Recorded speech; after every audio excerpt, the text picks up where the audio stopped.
నమస్తే సార్. మేము ఆమోదగిరిపట్నంలోని పంచాయతీ రోడ్డు వివాదంలో ఇరుక్కున్నాం సార్. గత ప్రభుత్వంలో కూడా ఈ రోడ్డు శాంక్షన్ అయింది.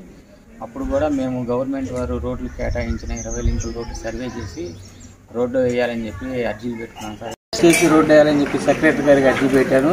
కాంట్రాక్టర్ అచ్చించెట్టి భావన్ గారు ఆయనకు కూడా చెప్పాను. మేము ఇప్పుడైతే రోడ్డు వేసేసేస్తాము, సర్వేలు గిరివేలు ఏం చేయము, మీరు ఒప్పుకోని రోడ్డు వేసేస్తామని ఈ రోడ్డు ఈ రకంగా నిర్మాణం చేశారు. దీనివల్ల మేము చాలా పరువు నష్టం జరిగింది. ఆస్తి మా వస్తువు కూడా డ్యామేజ్ అయింది సార్.